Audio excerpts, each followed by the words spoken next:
7. Barrett outside, the switch. Doncic goes over and breaks through. And then he hammers it home. Broke his ankles. What's going on, guys? Welcome back to a brand new video. I hope you guys are doing well. And the New York Knicks just wrapped up their second summer league game. Of course, we started off 0-1 versus the Toronto Raptors, losing to Scotty Barnes, Malachi Flynn, those guys over there, obviously, in Las Vegas. And now we took on the Indiana Pacers. We weren't planning, the plan wasn't to play today, if you didn't know, for the New York Knicks, but due to the virus with the Wizards, Pacers, there was some rescheduling and all that. So the Knicks came out victorious versus the Pacers. We took on Chris Duarte from Oregon, who is actually one of my favorite prospects. Yes, he may be older. He's 24 years old. He's pretty much like a freaking NBA veteran already, but that's what I love about him. He's a plug-and-play guy, and I thought he would have been perfect for Tom Thibodeau. I know a lot of guys are like upside, but Tom Thibodeau is not drafting high upside guys. We really proved that in the draft, drafting a Quentin Grimes, drafting guys like Miles McBride. Hopefully they come in and make an impact right away, but I'm going to be getting into Quentin Grimes, Miles McBride, Jericho Sims. You could say he's kind of raw, even though he was a 4-year collegiate basketball player. But Chris Duarte, he shot it well from the outside. He played solid defense. He even showed some creativity off the bounce, drawing fouls. I was really impressed with Chris Duarte in this game. I got to give credit to where credit is due in that department.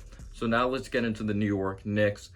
This was actually a more fun game to watch. The Raptors game, it was just atrocious. We couldn't hit a shot to save our lives.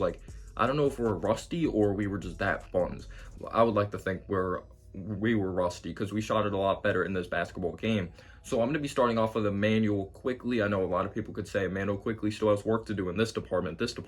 We're going to be getting into all that. But any way you put it, he was much better than last game. He was just much better. I thought he was more poised. I thought he made some smarter decisions. He still has really questionable shot selection, but that's going to come with Immanuel Quickley. Immanuel Quickley has insane confidence. He may take some shots that are I don't care if that's confidence. That is a dumb shot. Well, that's going to come with Immanuel Quickley, but he is still young. He's still going to continue to learn, knowing what shots to take, knowing what shots to not take. So at the beginning of this game, Immanuel Quickley actually scored it pretty well. His shots were starting to fall. Unlike last game, he shot it atrociously, just terrible field goal percentage, wasn't an efficient basketball player. It feels like he was thinking too much. Like he said in an interview, I was looking to get others involved in the last game. So he probably wasn't really playing his brand of basketball. Maybe he was being asked to do something that he really isn't, like a true point guard, because he wasn't really a true point guard last season. But I feel like he let the game come to him more, and he definitely played his brand of basketball. I thought he made better reads out there on the court. I'm not saying he made fantastic reads. There was times that he missed guys wide open, but it looked like he was a little more comfortable. But the really frustrating thing about Immanuel Quickley's game is just not using any physicality. If he wants to be a starting guard, he's going to have to learn to finish strong. He's going to have to learn to add that mid-range jumper, really branch out and bring some versatility to his offensive game, because Immanuel Quickley is a predictable offensive player. Immanuel Quickley had a great game, you could say, stats-wise. Over 5 assists, 2 steals, he had 32 points, I believe. He scored the heck out of the basketball. Last game, you could say he shot us out of the game, but he's the reason we won this game. He shot New York Knicks into this game to win it at the end, and just overall he scored the heck out of the basketball. I really got to give credit to Immanuel Quickley, but I just don't understand him at all. When he comes off of a screen, wide open mid-range shot, has he not added a mid-range shot to his game at all? That floater's great and all, but again, if you want to become more of a versatile offensive scorer, you need to add that mid-range. He looks up to Lou Williams.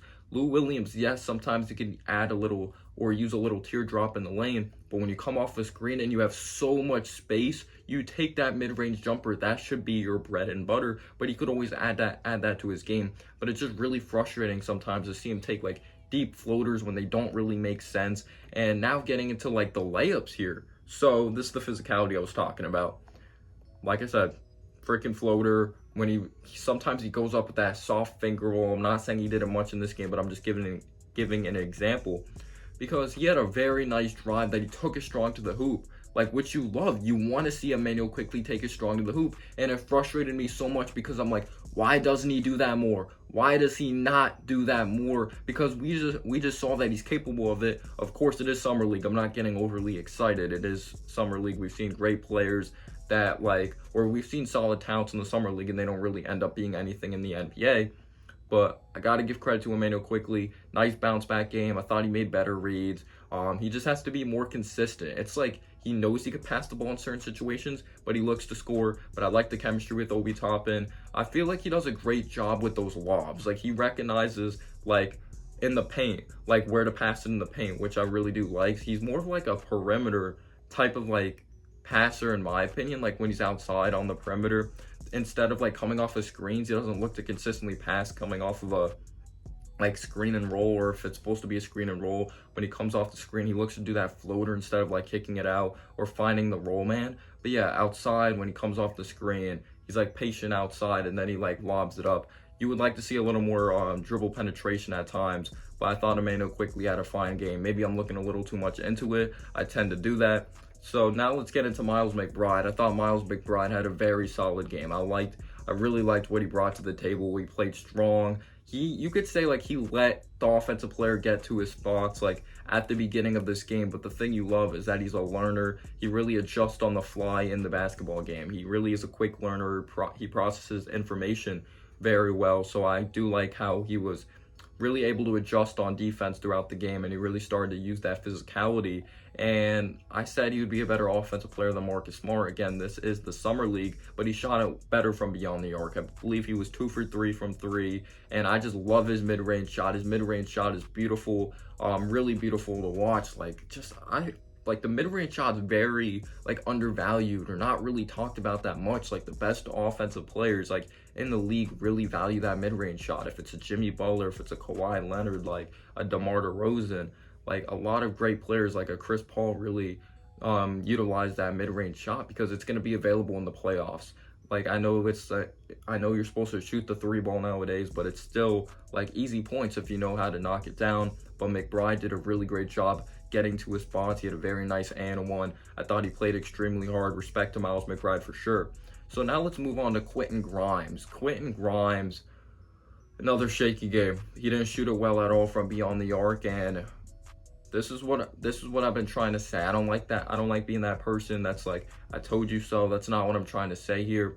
But when I made my video on Quentin Grimes, I said he was a little overrated as a shot creator, and he's a potential shot creator. I said that in my last video because I know it's summer league. I'm not overreacting, but right now he does not look quick enough to get to his spots. He doesn't have a burst. He just doesn't look fast at all. The handle really is a concern, just not having the speed to get to his spots, but also not having the handle to create separation. As of right now, we have to accept he just is a 3-and-D player. As of right now, he could always get better, add more moves to his arsenal, because when you're not the fastest in the world, you have to figure out these angles of getting to the hoop, and he just wasn't able to dribble penetrate. Like on the break, if it was anyone else, they would have got to the cup, but he really did struggle in this game, if I'm being real, at least on the offense side of the basketball. But yes, sometimes he could fall for some ball fakes, but I thought he got better in this game compared to the Toronto Raptors game. Now getting into Obi Toppin, I really liked his confidence out there on the court. You love seeing him just be happy playing basketball. But again, this is summer league. When Tom Thibodeau is coaching him up, it's going to be a totally different story.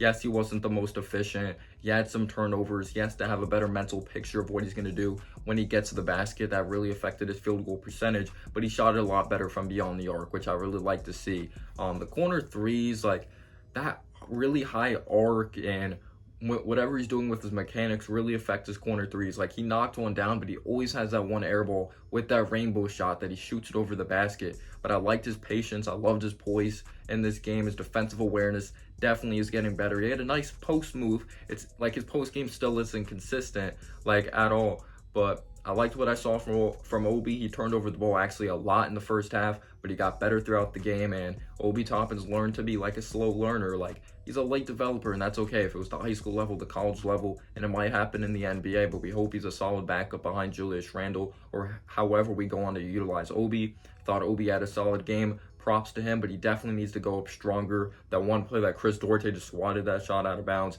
it was insane.